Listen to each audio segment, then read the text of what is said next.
बोलेंगे, क्या बोलेंगे इसको हम लोग? आइसोटाइपर्स। तो ये कुछ टर्म्स है आइसो से रिलेटेड जो आपको क्लास 11 के एटॉमिक स्ट्रक्चर में पढ़े थे। पहला क्या? आइसोटॉप्स। आइसोटॉप्स मतलब क्या समझेंगे? जिसमें सेम नंबर ऑफ प्रोटॉन्स हो। आइसोटॉप्स, आइसो मतलब समान और टॉप्स के पी को समझना है, पी फॉर प्रोटॉन। तो चलिए, तो हम लोग कल ये सारे आइसोटॉप जो भी जितने आइसो टर्म से जो भी रिलेटेड टॉपिक्स है उन सबको हमने पढ़ लिया था। आज हम इस सबका क्विक रिव्यू करेंगे, यानी कि रिवीजन करेंगे कि अगर हमको पहचानने के लिए दिया जाए तो हम कैसे पहचानेंगे कि किस स्पेसीज को हम आइसोटॉप्स कहेंगे, किसे हम आइसोबार कहेंगे, किसे हम आइसोटोन कहेंगे, किसे हम आइसो इलेक्ट्रॉनिक कहेंगे और किसे हम आइसोडाइवर्स कहेंगे। तो सबको पहचानने का तरीका बहुत सिंपल है। जैसे सब में एक वर्ड सेम है, वो क्या है?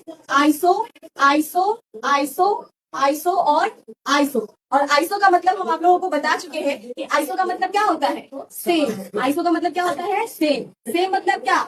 समान या बराबर या एक जैसा। तो सब में आइसो का मतलब क्या हो जाएगा? सेम।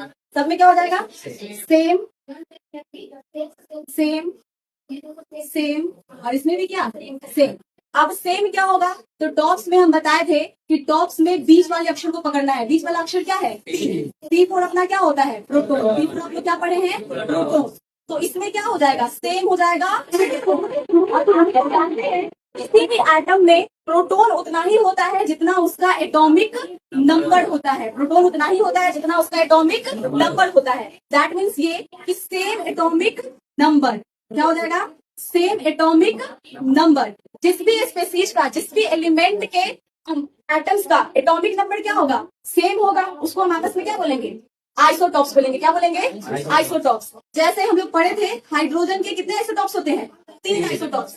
कौन कौन? H11, H12 और H13। जो H11 था उसका नाम क्या था? प्रोटियम। इसका नाम क्या होता है? प्रोटियम। या इसको हाइड्रोजन भी बोल सकते हैं आप। H12 था, इसका नाम क्या था? ड्यूटेरियम। इसका नाम क्या था? ड्यूटेरियम। H13 जो था इसका नाम क्या था? ट्राइटियम। क्या नाम था इसका? ट्राइटियम। जब तीनों में हम प्रोटॉन की संख्या को देखेंगे या फिर जेड को देखेंगे, यानी उसके एटॉमिक नंबर को देखेंगे, तो तीनों में उसका प्रोटॉन का संख्या क्या होना चाहिए? बराबर। तभी वो क्या होगा? आइसोटॉप्स। तो हमने आपको बताया था कि किसी भी एटम को क्या रिप्रेजेंट करते हैं? किसके द्वारा? एक्स के द्वारा। किसी भी एटम को कैसे रिप्रेजेंट करते हैं? एक्स से। इस एक्स के पैर में होता है क्या? जेड। और सर पे होता है ए। जेड का मतलब क्या होता है? Atomic number. जेड का मतलब क्या होता है? एटॉमिक नंबर, जिसको हिंदी में क्या बोलते हैं हम लोग? परमाणु संख्या। हिंदी में क्या बोलते हैं? परमाणु संख्या। सर पे होता है ए।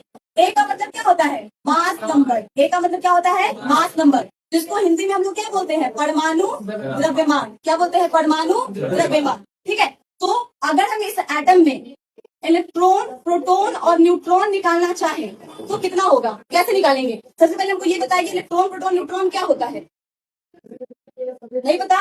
इलेक्ट्रॉन, प्रोटॉन, न्यूट्रॉन को हम लोग फंडामेंटल पार्टिकल्स बोलते हैं। क्या बोलते हैं? Fundamental particles. अब फंडामेंटल पार्टिकल्स क्यों बोलते हैं? क्योंकि दुनिया में जितने भी एटम्स होंगे, किसी भी तत्व के जितने भी एटम्स होंगे, उन सब में इलेक्ट्रॉन भी होगा, प्रोटॉन भी होगा और न्यूट्रॉन भी होगा। यानी उसमें कुछ हो ना हो, इलेक्ट्रॉन, प्रोटॉन, न्यूट्रॉन जरूर होगा। इसीलिए इन तीनों को क्या नाम दिया जाता है? Fundamental particles. क्या नाम दिया जाता है? Fundamental particles. लेकिन इसमें भी एक एक्सेप्शन है। वो एक्सेप्शन क्या है? तो हाइड्रोजन 1-1। ये जो हाइड्रोजन 1-1 है, इसके पास जो न्यूट्रॉन है वो कितना है? 0। न्यूट्रॉन कितना है? 0। तो एक्सेप्ट दिस एटम, ठीक है, दुनिया में जितने भी एटम्स हैं उन सब में सिर्फ हाइड्रोजन 1-1 को छोड़ के बाकी जो भी बच जाते हैं सबके पास इलेक्ट्रॉन भी होगा, प्रोटॉन भी होगा और न्यूट्रॉन भी होगा। सिर्फ हाइड्रोजन 1-1 के पास क्या होता है? न्यूट्रॉन की संख्या 0 होती है। बाकी इसमें इलेक्ट्रॉन होता है, प्रोटॉन होता है और न्यूट्रॉन होता है। अब अगर हमको निकालना हो, हम कैसे पता करेंगे कि किस एटम में कितना इलेक्ट्रॉन है, कितना प्रोटॉन है और कितना न्यूट्रॉन है? तो प्रोटॉन निकालने के लिए हम बताए थे कि प्रोटॉन किसी भी एटम में उसके जेड के बराबर होता है। क्या होता है? जेड के बराबर। यानी किसी भी एटम का जितना जेड होगा, यानी जितना परमाणु संख्या होगा, उतना ही उसमें क्या होगा? प्रोटॉन होगा। उतना ही उसमें क्या होगा? प्रोटॉन। अगला क्या हम लोग पढ़ते हैं? तो हम लोग ये पढ़े थे कि अगर हमको न्यूट्रॉन निकालना हो तो न्यूट्रॉन निकालने के लिए हम क्या करते हैं? ए में से जेड को क्या कर देते हैं? माइनस। यानी कि मास नंबर में से जब हम एटॉमिक नंबर को घटा देते हैं, परमाणु द्रव्यमान में से जब हम परमाणु संख्या को घटा देते हैं, तब जो निकल के आता है वो हमारा क्या कहलाता है? न्यूट्रॉन कहलाता है। क्या कहलाता है? न्यूट्रॉन।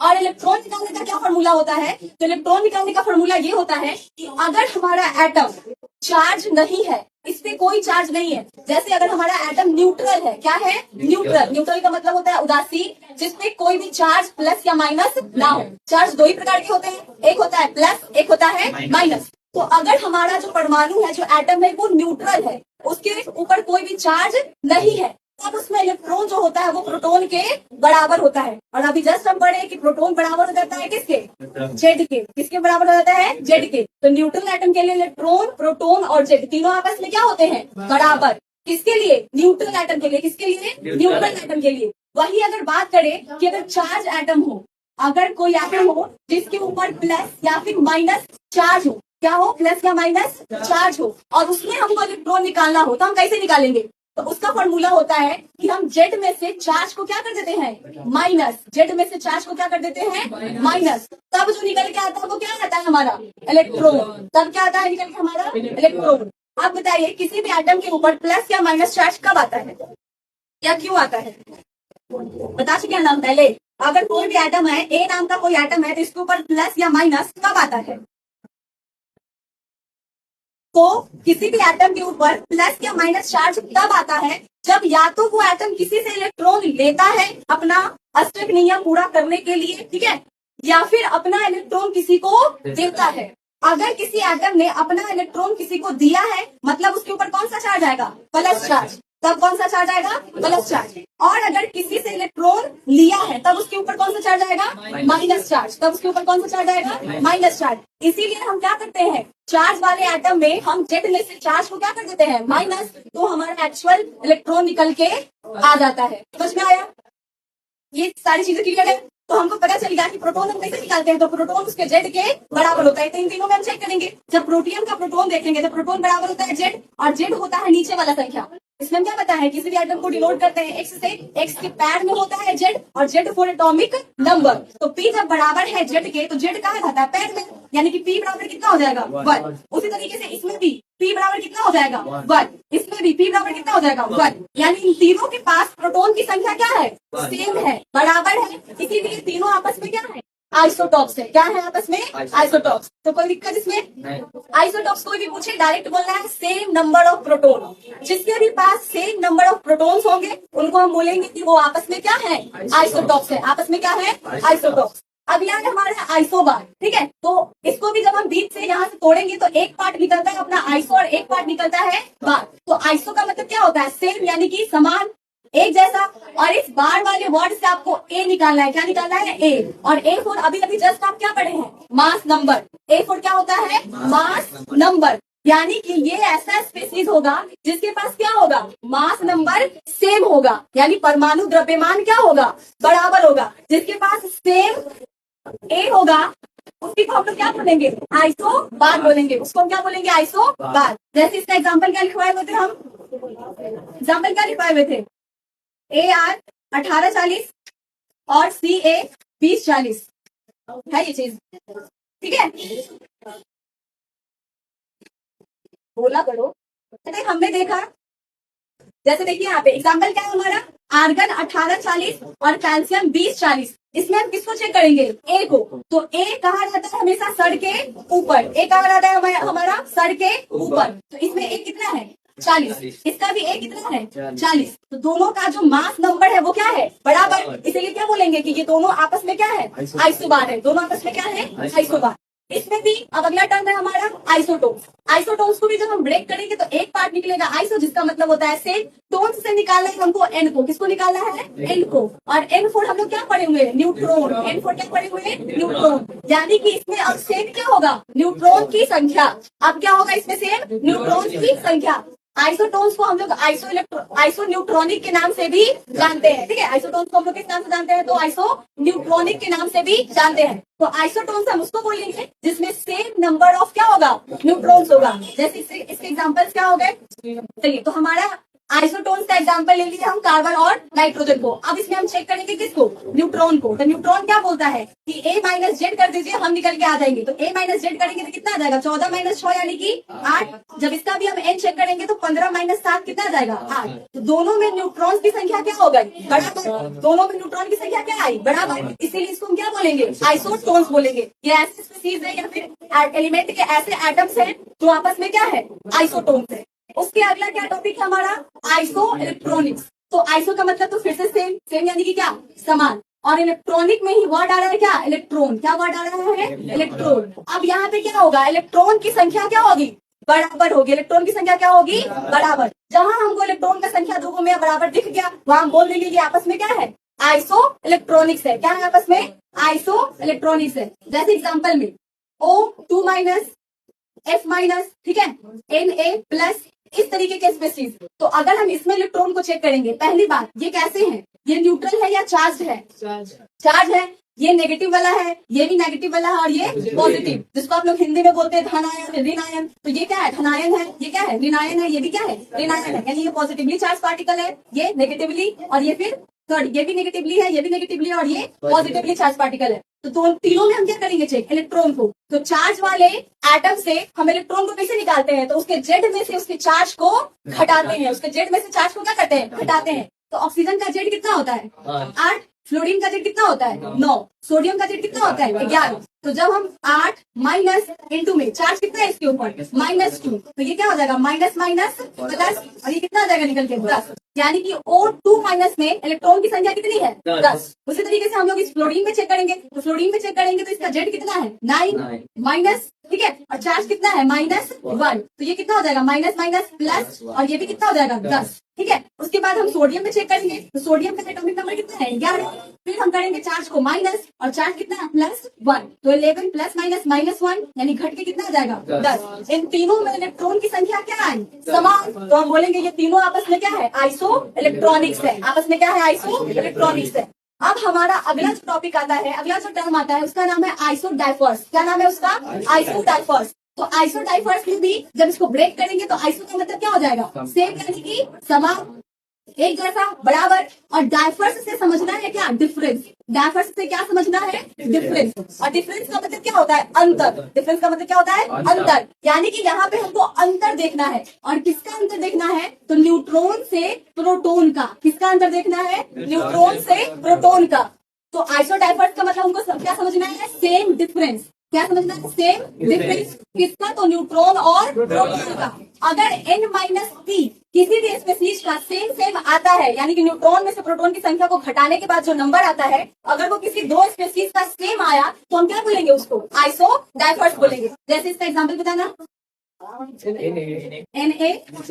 11 23 और Mg 12 24। जब Mg 12 25, ठीक है। तो जब हम इसमें न्यूट्रॉन को निकालेंगे, पहले हमको डिफरेंस निकालने के लिए हमको न्यूट्रॉन का संख्या पता होना चाहिए, फिर प्रोटॉन पता होना चाहिए, तभी तो हम डिफरेंस निकाल पाएंगे ना। तो न्यूट्रॉन अगर हम निकालेंगे इसका, तो न्यूट्रॉन क्या कहता है कि ऊपर में से नीचे वाले को माइनस कर दीजिए, यानी मास नंबर में से एटॉमिक नंबर को क्या कर दीजिए, माइनस। तो हम कर देंगे यहाँ पे 23 माइनस 11, तो ये कितना निकल के आ जाएगा। अगर हम इसका न्यूट्रॉन निकालेंगे तो ये क्या हो जाएगा, 25 माइनस 12, यानी कि यहाँ पे कितना आ जाएगा, 13।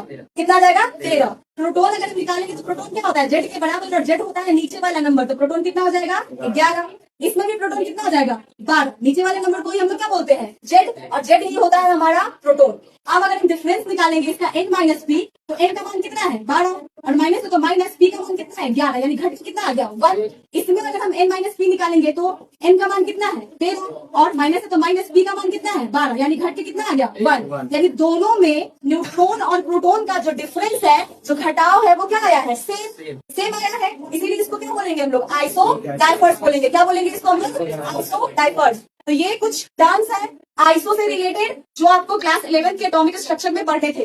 पहला क्या, आइसोटॉप्स। आइसोटॉप्स मतलब क्या समझेंगे, जिसमें सेम नंबर ऑफ प्रोटॉन्स हो। आइसोटॉप्स, आइसो मतलब समान, और टॉप्स के पी को समझना है, P फॉर प्रोटॉन। तो जिसमें नंबर ऑफ प्रोटॉन्स क्या होंगे, समान होंगे, उसको हम बोलेंगे आइसोटॉप्स। उसको क्या बोलेंगे हम लोग, आइसोटॉप्स। अगला है आइसो बार। तो आइसो बार में भी आइसो का मतलब समान, एक जैसा, बराबर, और बार में से एक को हमको समझना है क्या, मास नंबर, एक और मास नंबर। तो जितने मास नंबर क्या होगा, सेम होगा। बाकी डिफरेंट जो भी हमको उससे मतलब नहीं है। प्रोटॉन डिफरेंट है, न्यूट्रॉन डिफरेंट, हमको उससे मतलब नहीं है। सेम क्या है हमको वो देखना है बस। सेम मिल गया तो हम बोल देंगे कि हाँ ये आइसोबार है। सेम नहीं मिला तो हम सीधा सीधा बोलेंगे कि आइसोबार आपस में नहीं है। तो आइसोबार होने के लिए क्या सेम होना चाहिए, सेम मास नंबर, यानी समान परमाणु द्रव्यमान। अगला है आइसोटोन्स। तो आइसोटोन्स का मतलब क्या होता है, समान न्यूट्रॉन की संख्या। अगर किसी दो स्पीशीज में सेम न्यूट्रॉन्स है तो हम बोल देंगे कि वो आपस में क्या है, आइसोटोन्स है या फिर आइसो न्यूट्रॉनिक है। फिर अगला हमारा टर्म क्या है, आइसो इलेक्ट्रॉनिक्स। तो आइसो का मतलब इसमें भी क्या हो जाएगा, समान एक जैसा। और इलेक्ट्रॉनिक, इलेक्ट्रॉनिक में से हमको क्या निकाला है, इलेक्ट्रॉन को, यानी कि जिसमें सेम इलेक्ट्रॉन होगा, जिसके भी पास क्या होगा, सेम नंबर ऑफ इलेक्ट्रॉन्स होगा, उसको हम क्या बोलेंगे, ये आपस में आइसो इलेक्ट्रॉनिक्स है। अब वो चार्ज पार्टिकल भी हो सकता है, न्यूट्रल एटम भी हो सकता है, बस हमको इलेक्ट्रॉन सेम चाहिए। ठीक है, अगला क्या है, आइसोडाइफर्स। तो आइसोडाइफर्स में आइसो का मतलब सेम और डाइफर्स वर्ड से ही रिलेटेड वर्ड है डिफरेंस। इसको समझ लेना आपको, डाइफर्स मतलब क्या, डिफरेंस। और किसका डिफरेंस, तो न्यूट्रॉन और प्रोटॉन का। किसका डिफरेंस, न्यूट्रॉन और प्रोटॉन का। तो जिस भी स्पेसीज में न्यूट्रॉन और प्रोटॉन का डिफरेंस सेम आएगा उसको हम लोग क्या बोलेंगे, आइसो डाइफर्स बोलेंगे। उसको क्या बोलेंगे, आइसो डाइफर्स। इलेक्ट्रॉन प्रोटॉन न्यूट्रॉन कैसे निकालते हैं हम यहाँ पे आपको बता ही दिए हैं। इलेक्ट्रॉन प्रोटॉन न्यूट्रॉन को हम लोग फंडामेंटल पार्टिकल्स के नाम से जानते हैं। क्यों बोला फंडामेंटल पार्टिकल्स, क्योंकि ये दुनिया के हर एक एटम में प्रेजेंट होते हैं। दुनिया में जितने भी एटम्स हैं सब में क्या होगा, इलेक्ट्रॉन भी होगा, प्रोटॉन भी होगा और न्यूट्रॉन भी होगा। बस एक अपवाद है, एक एक्सेप्शन है। वो कौन, तो हाइड्रोजन का फर्स्ट आइसोटॉप्स हाइड्रोजन 1 जिसका नाम क्या होता है, प्रोटियम। इसमें न्यूट्रॉन की संख्या कितनी है, 0। कैसे, देखिए न्यूट्रॉन हम लोग कैसे निकालते हैं, A-Z। इसके ए का मान कितना है, 1। जेड का भी मान कितना है, 1। तो जब हम 1 में से 1 को घटाएंगे तो कितना जाएगा, 0। और 0 का मतलब है कि उसके पास न्यूट्रॉन नहीं है, बाकी उसके पास प्रोटॉन है और इलेक्ट्रॉन है। ठीक है, तो इस तरीके से ये रहे आपके आइसोटर्म्स। इसके अलावा एक और आइसोटर्म बच जाता है, ठीक है, वो अभी हम लोग अभी जस्ट पढ़ेंगे। ठीक है, तो अगला जो हमारा टर्म है उसका नाम है आइसोएस्टर्स। उसका नाम क्या है, आइसोएस्टर्स। इसका नाम क्या है, आइसोएस्टर्स। ठीक है, आइसोएस्टर्स का क्या कहानी है कि इसमें अब एक चीज सेम नहीं है, इसमें दो चीज सेम है। इसमें एक चीज सेम नहीं है, इसमें दो चीज सेम मिलेगा आपको। ठीक है, क्या क्या सेम मिलेगा, तो पहली बात तो ये जो डिफाइन है, ये जो डिफाइंड है वो किसके लिए है, तो मॉलिक्यूल्स के लिए है। किसके लिए डिफाइंड है, तो मॉलिक्यूल्स के लिए। ठीक है, और इसमें क्या सेम होना चाहिए, तो इसमें जो सेम होना चाहिए वो सेम होना चाहिए एटम्स। क्या सेम होना चाहिए इसमें, एटम्स। एटम्स की संख्या सेम होनी चाहिए। दूसरा जो सेम होना चाहिए वो है वैलेंस इलेक्ट्रॉन। वो क्या सेम होना चाहिए, तो वैलेंस इलेक्ट्रॉन क्या होना चाहिए, सेम होना चाहिए। अगर किसी दो स्पेसीज में उसका एटम्स भी सेम है, उसका वैलेंस इलेक्ट्रॉन भी क्या है, सेम है, तभी हम बोलेंगे कि वो आपस में क्या है, आइसोएस्टर्स है। वो आपस में क्या है, आइसोएस्टर्स है। ठीक है, तो आइसोएस्टर्स को पहचानने के लिए हमको क्या क्या सेम चाहिए, तो सेम नंबर ऑफ एटम्स चाहिए और सेम वैलेंस इलेक्ट्रॉन चाहिए। इतना समझ में आया, अभी तो इतना नहीं समझ में आया होगा, लेकिन जब हम लोग एग्जाम्पल देखेंगे तो अच्छे से समझ में आ जाएगा। तो जैसे हम एक एग्जाम्पल ले रहे हैं, एग्जाम्पल है CO2 और NO2। CO2 एक मॉलिक्यूल है। मॉलिक्यूल मतलब क्या, जिसमें एटम की संख्या एक से ज्यादा हो, जिसमें एटम की संख्या क्या हो, एक से ज्यादा हो, तो हम बोलेंगे कि वो क्या है, मॉलिक्यूल है। तो इसमें देखिए, अगर हमको इसमें एटम निकालने के लिए बोलेगा तो इसमें एटम कितना हो गया, एक तो कार्बन, एक कार्बन एटम और दो कौन हो गए, ऑक्सीजन एटम। तो एक कार्बन और दो ऑक्सीजन, टोटल कितने एटम्स हो गए, 3। समझ में आ रहा है, टोटल कितने एटम्स हो गए, 3। इसमें अगर हम एटम निकालने जाएंगे तो इसमें भी देखिए, एक नाइट्रोजन का एटम है ना और दो ऑक्सीजन का, मतलब इसमें भी एटम्स क्या है, 3। तो हमको क्या बोला है, सेम एटम्स। तो एटम्स तो सेम हो गए, कोई दिक्कत नहीं। अब हमको बोला वैलेंस इलेक्ट्रॉन भी बताइए, कि वैलेंस इलेक्ट्रॉन भी सेम होना चाहिए, तभी वो क्या होगा, आइसोएस्टर्स होगा, नहीं तो आइसोएस्टर्स वो नहीं होगा। तो आइसोएस्टर्स के लिए हमको वैलेंस इलेक्ट्रॉन निकालना, और वैलेंस इलेक्ट्रॉन हम कैसे निकालते हैं। वैलेंस इलेक्ट्रॉन क्या होता है पता है, वैलेंस इलेक्ट्रॉन को बोलते हैं हम लोग हिंदी में संयोजी इलेक्ट्रॉन।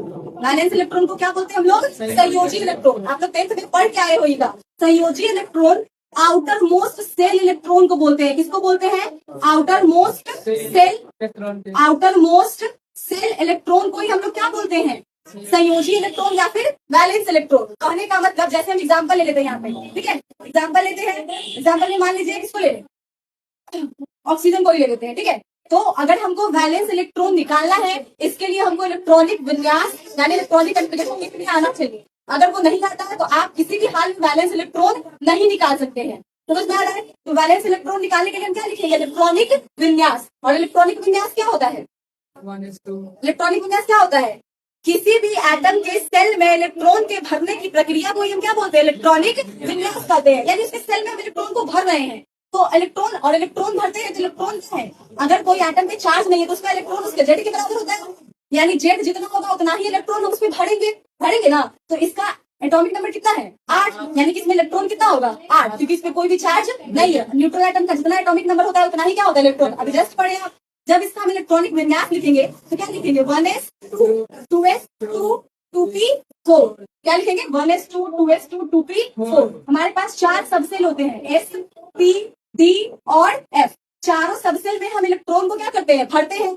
एस में हम लोग जो मैक्सिमम इलेक्ट्रॉन भरते हैं वो 2, पी में जो मैक्सिमम भरते हैं वो 6, डी में जो मैक्सिमम इलेक्ट्रॉन भरते हैं वो 10 और एफ में जो मैक्सिमम इलेक्ट्रॉन भरते हैं वो 14। इससे ज्यादा इलेक्ट्रॉन भरने की क्षमता हमारे अंदर नहीं है। ये तक भी नहीं पाएगा, इसके पास उतने ऑर्बिटल भी नहीं है। ठीक है, तो एस में हम लोग 2 ही भरते, इसलिए यहाँ 2 भर के फिर हम आगे चले गए हैं। फिर ये भी जब एस फुल हो गया तो हम आगे चले गए हैं। यानी कि टोटल हमने इसमें 2 2 2 4 और 4 8 इलेक्ट्रॉन भर दिया ना 8 इलेक्ट्रॉन। अब वैलेंस इलेक्ट्रॉन क्या बोला है? Outer most shell electron. Outermost shell electron का मतलब होता है अंतिम कक्षा के इलेक्ट्रॉन। क्या होता है? अंतिम कक्षा के इलेक्ट्रॉन। तो अंतिम कक्षा के इलेक्ट्रॉन कौन हुआ? अंतिम कौन हुआ? यही हुआ अंतिम 2p, यही हुआ। तो क्या हम सिर्फ 2p को लेंगे? अंतिम किसको लेंगे? 2s भी तो अंतिम ही हुआ ना। जैसे कोई एटम है, एटम के बीचों बीच क्या होता है? न्यूक्लियस। उसके बाद उसका first orbit, second orbit, third orbit, fourth orbit, ऐसे dot dot dot dot infinite orbit और सेल होते हैं ना। ये बात हम पढ़ाए हुए। किसी भी एटम के बीचों बीच क्या होता है? प्लस चार्ज होता है। क्या होता है? Plus charge. और उसके बाद क्या होता है? उसके चारों तरफ एक सर्कुलर पाथ होता है। क्या होता है? सर्कुलर पाथ होता है, जिसमें कि इलेक्ट्रॉन घूमता है। जिसमें कौन घूमता है? इलेक्ट्रॉन। और ये जो सर्कुलर पाथ की संख्या होती है वो कितनी होती है? इनफाइनाइट। और इसी सर्कुलर पाथ को हम लोग ऑर्बिट या फिर क्या बोलते हैं? सेल बोलते हैं। क्या बोलते हैं? ऑर्बिट या फिर सेल। तो हमको बोला है अंतिम कक्षा। तो मान लीजिए ये 1 है, ये 2 है, ये किधर से काउंट करेंगे? अंतिम से थोड़े करेंगे। अंतिम हमको पता है कितना नंबर है। तो 1 2 3 4 ऐसे करके बढ़ते चला जाता है इंफिनिटी तक। तो हमको अंतिम कक्षा बोला है। तो जब हम इस 2p को अंतिम बोले थे, ये तो 2 है ना। अगर ये 2 वाले रूम से आया तो ये भी तो 2 वाले रूम से ही आया है। मतलब ये दोनों क्या है? ये दोनों क्या है? अंतिम सेल है। ये दोनों क्या है? अंतिम सेल। और इन दोनों में हमने टोटल इलेक्ट्रॉन कितना भरा है? 2 + 4। कितना भरा है? टोटल 6। टोटल कितना इलेक्ट्रॉन भरा है? 6। यानी कि ऑक्सीजन का वैलेंस इलेक्ट्रॉन कितना होता है? 6। ऑक्सीजन का वैलेंस इलेक्ट्रॉन कितना होता है? 6। चलिए एक और एग्जांपल ले लेते हैं। मान लीजिए हम ले लिए फ्लोरीन को। फ्लोरीन का नंबर कितना होता है? 9। यानी इसमें हमको कितना इलेक्ट्रॉन भरना है? 9। जब इसका विन्यास लिखिएगा, इलेक्ट्रॉनिक विन्यास 1s2 2s2 और 2p5। यही होगा इसका इलेक्ट्रॉनिक विन्यास। अंतिम कक्षा इसका ये है तो ये भी होगा 2 ही होगा ना। अंतिम कक्षा यानी कि आपको नंबर देखना है। ये जो 1 2 3 4 है ना, इसको हम लोग प्रिंसिपल क्वांटम नंबर बोलते हैं। क्या बोलते हैं? Principal quantum number. अब ये क्या होता है? ये जब हम आगे टॉपिक्स को पढ़ेंगे तो डिटेल में पढ़ेंगे कि क्या होता है। अभी आप याद रखिए कि ये जो नंबर्स हैं यही हमारे सेल और ऑर्बिट का संख्या है। तो इसी को हमको पकड़ना है। जो अंतिम वाला होगा उसी को लेंगे। ठीक है, तो अंतिम वाला मेरा यही है। अगर मान लीजिए इसके बाद अगर 3 रहता तो 3 को लेते तो क्या 2 को लेते? नहीं लेते। ठीक है, तो हम क्या लेंगे? अंतिम सेल। और अंतिम सेल अगर ये 2p है तो ये 2s भी तो होगा, क्योंकि जिस रूम से ये आया है, जिस घर से ये आया उसी घर से तो ये भी आया है। ये भी 2 से आया है, ये भी 2 से आया है। समझ गए मेरी बात? तो इसका आउटर मोस्ट सेल कितना हो जाएगा? 2 + 5। कितना इलेक्ट्रॉन इसमें भरे? 2 और इसमें कितना भरे? 5। यानी कि इसका टोटल वैलेंस इलेक्ट्रॉन कितना हो जाएगा? 7। कितना हो जाएगा? 7। तो इस तरीके से हम वैलेंस इलेक्ट्रॉन निकालते हैं। कोई दिक्कत? वैलेंस इलेक्ट्रॉन समझ में आया?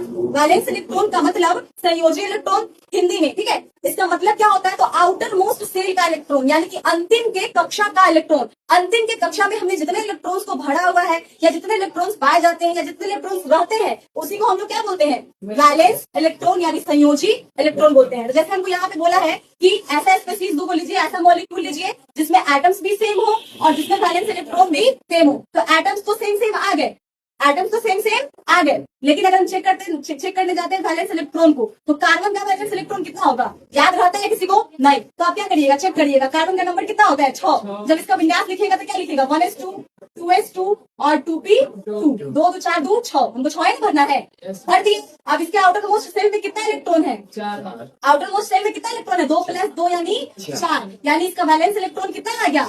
4। कितना आ गया? 4। तो यहाँ पे 2 को है ना, तो 4 मतलब कार्बन एक है तो कार्बन का क्या होगा? Valence electron 4। अब दूसरा एटम स्टार्ट हो गया तो हम क्या कर देंगे? प्लस। क्या कर देंगे? प्लस का साइन लगा देंगे। उसके बाद ऑक्सीजन का, तो ऑक्सीजन का जस्ट यहाँ पे निकाले हैं। ऑक्सीजन का वैलेंस इलेक्ट्रॉन कितना निकल के आया है? 6। लेकिन क्या यहाँ पे हम 6 लिखेंगे? नहीं, क्योंकि यहाँ पे ऑक्सीजन ए को नहीं है, क्या को है? 2 को है, यानी कि 6 गुना 12, 6 इंटू 2 आप लिख सकते हो। तो ये क्या हो जाएगा? 12 और 4 16। इसके वैलेंस इलेक्ट्रॉन कितने हो गए? 16। वही चीज हम इसमें चेक करेंगे, वही चीज हम इसमें चेक करेंगे। तो इसमें चेक करेंगे तो नाइट्रोजन का कितना हो जाएगा? तो हमको नहीं पता, तो हम निकालेंगे। नाइट्रोजन का नंबर होता है 7। जब इसका इलेक्ट्रॉनिक विन्यास लिखेंगे तो हो जाएगा 1s2, 2s2 और 2p3। कितना हो जाएगा? 2p3। अब इसके आउटर मोस्ट सेल में हमने कितने इलेक्ट्रॉन को भरा है? 2 + 3, कितना भरा है टोटल? 5। इसका वैलेंस इलेक्ट्रॉन कितना हो जाएगा? 5। ठीक है, तो यहाँ पे हम लिख देंगे वैलेंस इलेक्ट्रॉन बराबर 5। दूसरा स्टार्ट हो गया तो क्या लगा देंगे? प्लस। ऑक्सीजन का जस्ट निकाले हैं, कितना है? 6। यहाँ पे भी 2 गया तो 6 गुना 12। ठीक है, 12 5 कितना हो गया?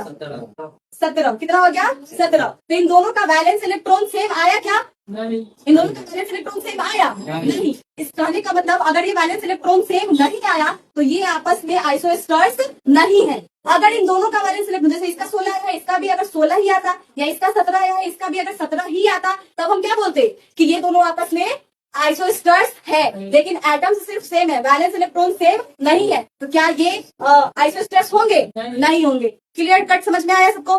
समझ में आया? तो इस तरीके से हम निकाल के चेक करेंगे। कोई दिक्कत? कोई दिक्कत? अब हम एक एग्जांपल ले लेते हैं जो आपस में आइसोस्टर्स हो। ठीक है, तो अगर हम एग्जांपल लें CO2 एंड N2O, ठीक है, इन दोनों का एग्जांपल लेते हैं और चेक करते हैं कि ये आपस में आइसोस्टर्स है कि नहीं है। तो आइसोस्टर्स होने के लिए क्या क्या चाहिए? पहला, एटम सेम चाहिए। पहला क्या चाहिए? एटम्स का नंबर क्या होना चाहिए? सेम होना चाहिए। दूसरा क्या सेम होना चाहिए?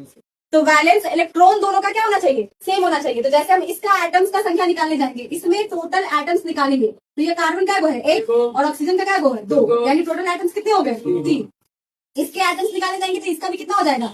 इसका भी एटम्स कितना हो जाएगा? टोटल 3। 2 नाइट्रोजन के और 1 ऑक्सीजन के, कितना हो गया? 3। इसका वैलेंस इलेक्ट्रॉन निकाले जाएंगे तो हमको ज्यादा मेहनत नहीं करना पड़ेगा, सब कुछ यहाँ पे निकाला गया है। कार्बन का जो हम निकाले तो कार्बन का वैलेंस इलेक्ट्रॉन कितना आया है? 4। कितना आया है? 4।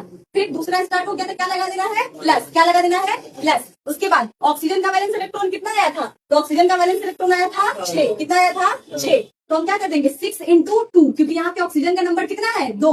अगर अकेले रहते तो 6 ऐड करते, लेकिन यहाँ पे 2 है तो 6 इंटू 2 हमको करना पड़ेगा, तभी सही निकल के आएगा, नहीं तो गलत हो जाएगा। तो क्या इसको ऐड करेंगे तो कितना हो जाएगा? 6 गुना 12 और 4, कितने कितने वैलेंस इलेक्ट्रॉन निकल के आ गए हमारे? टोटल 16। कितने आ गए? 16। उसी तरीके से अगर इसमें बैलेंस इलेक्ट्रॉन को चेक करेंगे तो नाइट्रोजन के लास्ट सेल में कितने इलेक्ट्रॉन्स होते हैं? 5। अभी जस्ट हम लोग पढ़े थे नाइट्रोजन का नंबर कितना होता है? 7। जब इसका विन्यास लिखिएगा तो 1s2, 2s2, 2p3 यही लिखेगा। और इसके आउटर मोस्ट सेल में कितने इलेक्ट्रॉन है? तो 2 + 3, टोटल कितने इलेक्ट्रॉन है? 5। कितने इलेक्ट्रॉन है? 5। और जो आउटर मोस्ट सेल में इलेक्ट्रॉन होता है उसी को हम बैलेंस इलेक्ट्रॉन बोलते हैं। तो बैलेंस इलेक्ट्रॉन नाइट्रोजन का कितना हो गया? 5। और कितने नाइट्रोजन है? 2। तो 5 गुने 2। उसके बाद दूसरा स्टार्ट हो गया तो क्या लगा देंगे? प्लस। और ऑक्सीजन का कितना होता है? ऑक्सीजन का कितना होता है? 6। ऑक्सीजन का कितना होता है? 6। 4 नहीं 6। ठीक है, तो अब ये कितना हो जाएगा? 5 गुना 10 और 6 कितना? 16। अब बताइए इसका एटम भी सेम है कि नहीं? दोनों में नंबर ऑफ एटम क्या है? सेम। वैलेंस इलेक्ट्रॉन भी दोनों का क्या है? सेम। मतलब ये दोनों आपस में क्या है? आइसोस्टर्स है। आपस में क्या है? आइसोस्टर्स है। तो those species which have same number of atoms and same number of valence electron is called isosters. इस तरीके से हम लोग उसको डिफाइन कर सकते हैं। और पहचानने का तरीका यही है कि आप दोनों का एटम्स निकाल लीजिए, सेम आ गया। अगर वैलेंस इलेक्ट्रॉन भी सेम आ गया तभी वो आपस में आइसोस्टर्स होगा। दोनों में से कोई एक सेम आया और एक सेम नहीं आया तब भी हम उसको आइसोस्टर्स नहीं बोलेंगे। आइसोस्टर्स होने के लिए दोनों चीज सेम आनी जरूरी है। दोनों नहीं आएगा सेम तो हम कह देंगे कि आइसोस्टर्स नहीं है। दोनों सेम आएगा तभी हम बोलेंगे क्या? आइसोस्टर्स है। तो इसी टॉपिक के साथ आपका जो भी आइसो टर्म से रिलेटेड जितने भी टॉपिक्स थे एटॉमिक स्ट्रक्चर के वो सारे खत्म हो गए। किसी को कोई दिक्कत? किसी भी टर्म में कुछ पूछना है? सब कुछ अच्छे से समझ में आया? ठीक है, तो इसको नोट कर लीजिए एग्जाम्पल के रूप में। चलिए।